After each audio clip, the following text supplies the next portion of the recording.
In diesem Video zeigen wir die Rückfahrt mit der Cocon von Sardinien nach Almerimar in Spanien. Wir starten in Nordsardinien, dann geht es auf die lange Überfahrt nach Mallorca, weiter nach Ibiza und von da an fahre ich einhand weiter über das spanische Festland bis nach Almerimar. Dort wird die Cocon für die nächste Atlantikrunde vorbereitet. Dieser Ankerplatz hier ist wirklich fantastisch.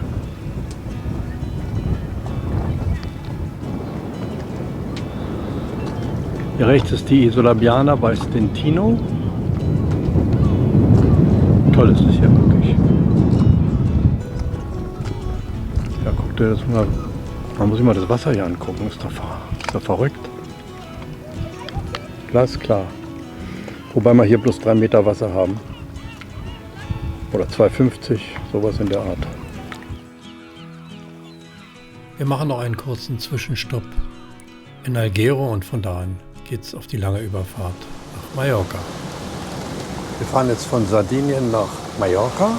Wir sind relativ hoch am Wind. Wir haben so bis 20 Knoten Wind. Leider haben wir eine starke Strömung aus dem Norden, die uns nach Süden drückt. Die Strömung ist zum Teil bis über 2 Knoten. Das ist jetzt hier natürlich so ein bisschen unangenehm, weil die Wellen sind so steil, aber auf der anderen Seite haben wir Sonne und das ist natürlich gut. Ich habe so dran gedacht vorhin, es ist irgendwie so ein bisschen wie Biscaya, nur kürzer. Ne? Also wir haben 265 Meilen haben wir vor der Brust. Also wir müssen erst runterfahren nach Süden und dann fahren wir nach Westen, weil der Wind so dreht. Also der Wind kommt jetzt aus Nordwest, das heißt wir müssen runterfahren nach Süden, nach Südost, nach Südwest. Und dann dreht er auf Nord und dann geht er auch rum bis auf Nordost und dann können wir praktisch die Kurve machen. Und dadurch, dass wir alles mit der Windsteuerung machen, kümmert die sich um alles. Also das ist natürlich gut. So eine Windsteueranlage ist sowieso Gold wert. Wenn mir vorstelle, das würde alles der Autopilot machen, der hat natürlich irgendwie eine begrenzte Lebensdauer. Und solche Touren oder auch eine Atlantiküberquerung, die gehen auf dessen Lebensdauer. Und wir verbrauchen keinen Strom. Das ist alles mechanisch, gut eingestellt. Und der Autopilot kann sich ausruhen. Den brauchen wir andermal. Also, ganz schön ruppig. Das ist schon ganz schön ruppig. Wow. Wieder so eine Welle, die hier über das ganze Vordeck schießt. Ja, ist halt so. Das kann man ja ändern. Gut.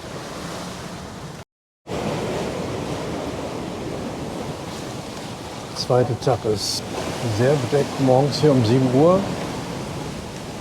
Aber wir haben eine Rauschefahrt.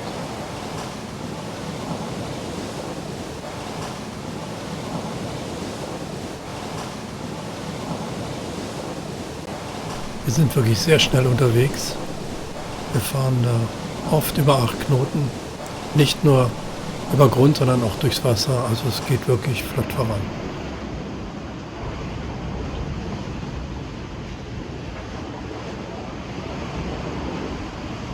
Am späten Nachmittag entscheiden wir uns spontan, nicht nach Estrenc zu gehen, wie ursprünglich vorgesehen, sondern nach Porto Colom, weil wir Freunde erwarten, die eine Woche bei uns bleiben werden.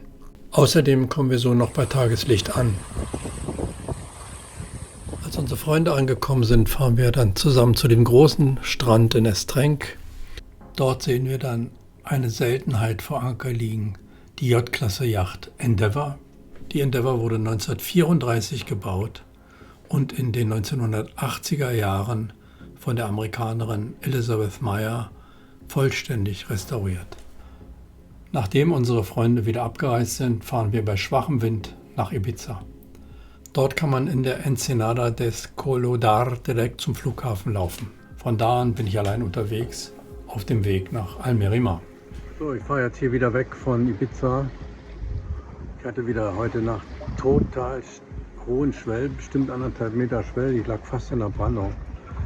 Ich wäre fast aus dem Bett geflogen. Also ich bin heute mit dem ersten Licht sofort Anker auf und jetzt geht es Richtung Festland Spanien. Ich bin hier noch völlig übermüdet. Heute Nacht um 1 war es am schlimmsten, oder eigentlich war es die ganze Zeit schlimm.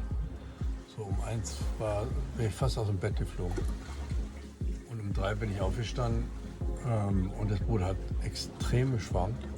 Der Schwell kam genau von der Seite, das Boot ging immer hin und her. Und habe alles vorbereitet, damit ich morgens abhauen kann. Total müde. Scheiße. Aber so ist es. Geht jetzt, also ich glaube, ich fahre nach Calpe. Nach Festland Spanien, Calpe. So, geschafft. 10 nach 6 abends. Und hier in der Ankerbucht in Calpe. Hinter dem Ifatsch. Gut geschützt. So, hat gut geklappt. Jetzt bin ich aber müde.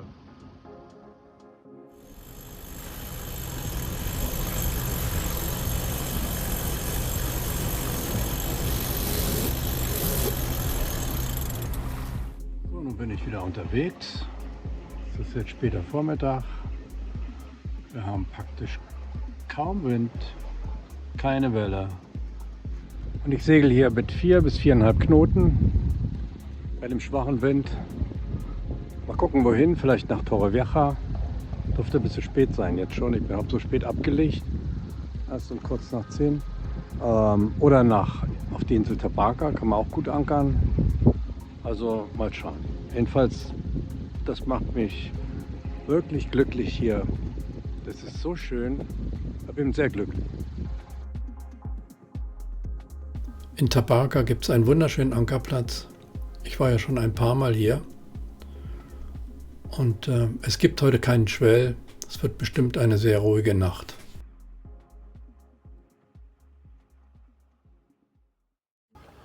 Heute ist der 9. Juli 2024 und ich hole jetzt den Anker hoch. Heute geht es von Tabarca, von der Insel Tabarca nach La Azoya. Das sind 60 Meilen, 60, 61 Meilen.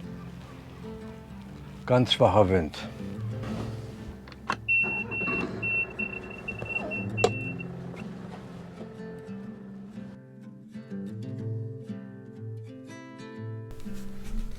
Jetzt gehe ich erstmal nach vorne, hole das Segel hoch. Das erste Stück per Hand, damit der Winch nicht alles machen muss.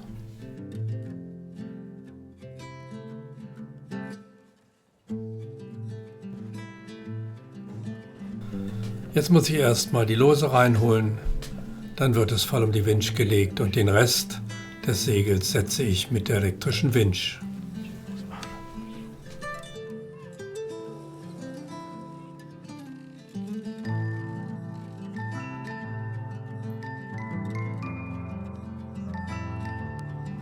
Soweit ist alles fertig und jetzt wird der Anker hochgeholt mit der elektrischen Ankerwinde. Die Nachbarn gucken schon ganz entsetzt, weil ich alles von hier mache. So, jetzt gehen wir nach vorne und machen den Rest von vorne. Muss ja auch einmal die Kette wieder, dass sie nicht so einen Haufen bildet.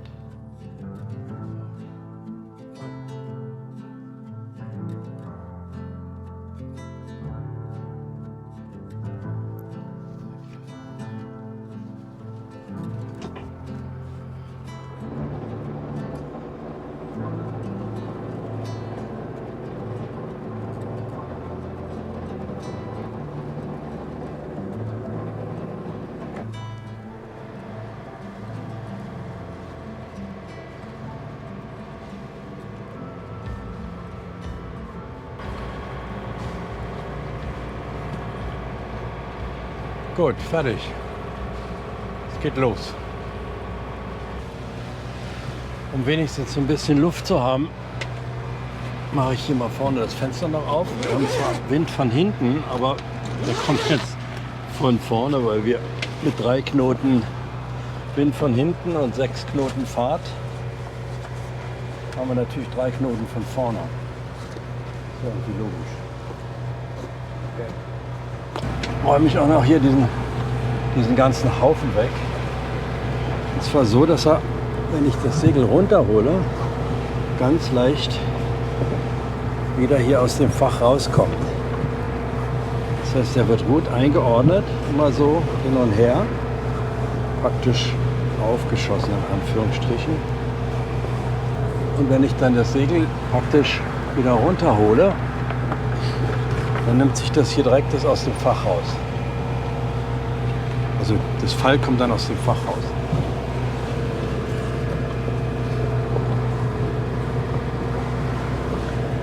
Okay. Erledigt. Jetzt, wo die Maschine läuft, kann man auch Wasser machen. Hier ist der Testausgang. Schmeckt wunderbar. Kann in den Tank. Jetzt schalte ich hier um. So. Tee habe ich mir schon gemacht. Da haben wir noch einen O-Saft. Und dann gehe ich raus und genieße erstmal diesen ruhigen Tag unter Motor. Was heißt ruhig? Ist ja nicht richtig ruhig, sondern mit der Maschine am Laufen ist natürlich nicht ruhig. Aber eine schöne O-Saftschorle.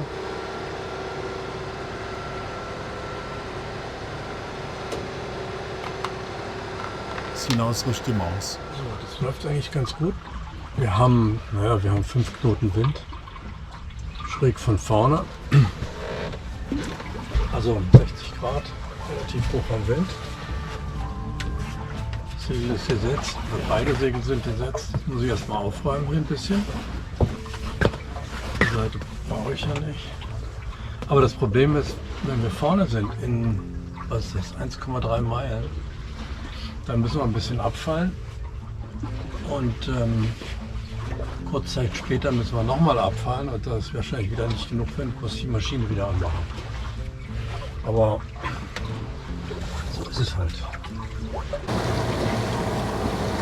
Wir fahren jetzt hier ein in die Bucht von Azoya. Sehr schöne Bucht und direkt vor mir sind doch tatsächlich Delfine. Was ist er denn jetzt?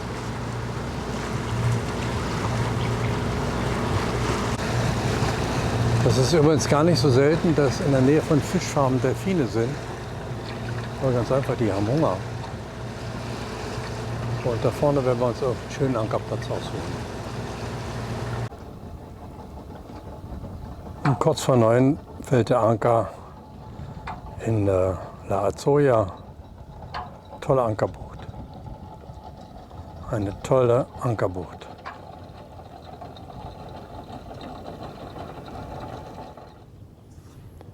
Heute ist Freitag, der 12.07. Es ist schön hier in Azoya, in La Azoya, in der Nähe von Cartagena. Aber ich will irgendwie weiter, weil ich muss ja ums Cabo de Gata rum noch, bis nach Almerimar. Und ich bin auch der Einzige jetzt hier am Ankerplatz. Der Wind kommt ein bisschen aus Süden hier rein, aber kaum Schwell. Ja, und irgendwie muss ich ja mal loslegen. Tja, vorsorglich mache ich schon mal das Segel fertig. Wahrscheinlich ist bei dem Gegenwind kann ich wahrscheinlich sowieso nicht segeln. Aber ist ja egal. Was fertig ist, ist fertig. So, dazu kommt noch die Abdeckung wieder weg. Die ist ja hier in dem Baum drin. Und die kann ich einfach nach hinten wegziehen. Hier ist glasklares Wasser. Ein paar Fische schwimmen auch. Und da sieht man die Kette auf dem Grund in 6 Meter Wassertiefe. Ich hole jetzt erstmal den Anker hoch. Die Maschine läuft schon und hier bei dem leichten Wind ist es total einfach. Also ab geht's. So, bei dem schwachen Wind bin ich sogar am Segeln. Wir haben hier 4 Knoten scheinbaren Wind und ich fahre 1,3 Knoten. Und das ist, glaube ich, typisch für mich. 1,3 Knoten. Was soll man da sagen? Ist nicht sehr schnell, ne? Der Wind ist wirklich ganz schwach, nur Windstärke 1. Und der Wassermacher läuft. Ich glaube, ich mache mir noch einen Kaffee und dann starte ich die Maschine wieder, weil das hat ja keinen Sinn. Tja, der Weg heute ist nicht besonders weit. Es geht nur ein paar Meilen weiter nach Cala Bardina, wo ich vor Anker gehe. Also jetzt sieht es eigentlich ganz nett aus. Es ist zwar ein bisschen offen, aber da morgen der Wind dreht, müsste eigentlich alles gut sein. Sieht so hübsch hier aus. Da vorne ist ein Strand und im Grunde genommen wollte ich an dem Strand da ankern. Muss ich mal gucken. Hier ist auch wieder klares Wasser. Die hellen Flecken sind Sandflecken. Hier gibt es eines an Posidonia, aber also jedenfalls ist es hier sehr abgelegen und ich glaube, Touristen gibt es überhaupt nicht. Das hat schon was. Also nicht schlecht.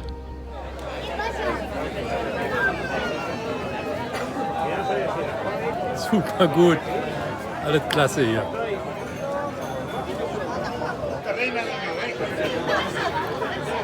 Typisch spanische Kneipe. Entsprechender Lautstärke. Das ist ja toll hier. Gibt überhaupt keine Touristen. Super. So, der dritte Gang und danach ist Schluss.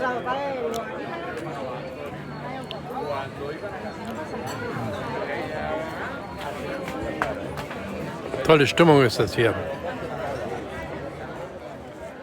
Vorletzte Etappe ist angebrochen, nämlich von Cala Bardina ums Cabo de Gata herum. An der Westseite gibt es einen schönen Ankerplatz direkt vor dem Strand. Der ist gut geschützt bei dem vorherrschenden Nordostwind.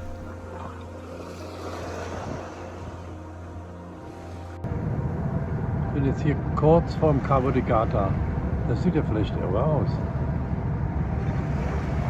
In der Bucht da hinten sind ganz viele kleine Schiffe und ein Segler. Toll aus. Ich liege jetzt hier an der Westseite vom Cabo de Gata. Ich bin um kurz vor 20 Uhr angekommen und jetzt bin ich endlich fertig. Das Beiboot liegt vorne an Deck. Jetzt ist gerade der Sonnenuntergang. Ich habe es gerade so geschafft.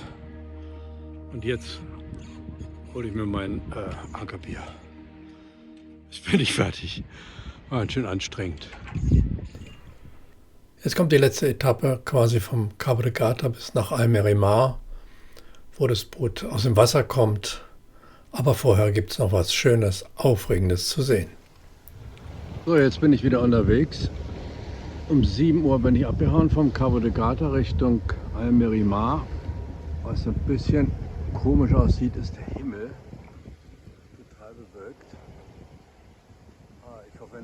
Ich hoffe, dass es nicht Sahara-Staub ist wieder. Das wäre ja wirklich. Aber es herrscht absolute Flaute, aber das war angekündigt. Das ist ganz gut so, weil jetzt ab heute Mittag kommt Gegenwind. Und Ankunft ist voraussichtlich gegen Mittag in Almerimar. Also das passt.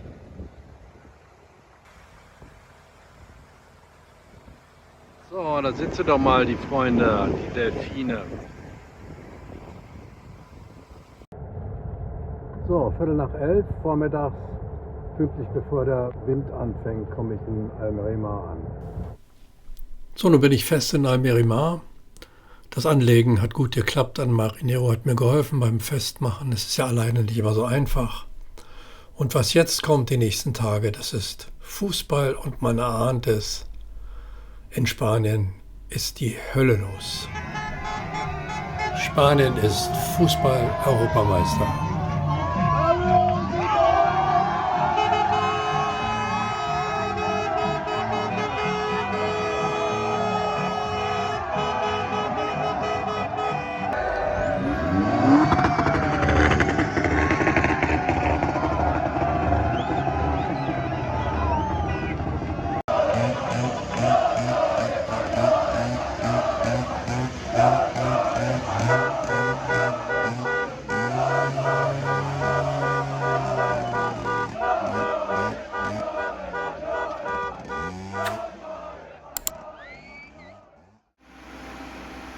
Ein paar Tage später wird die Kokon rausgekrant, an Land gestellt und wird dort vorbereitet für die nächste Tour. Die soll wieder in die Karibik gehen. Und ich hoffe, ihr bleibt dran. Das Video hat euch gefallen. Und bis zum nächsten Mal. Ciao von der Kokon.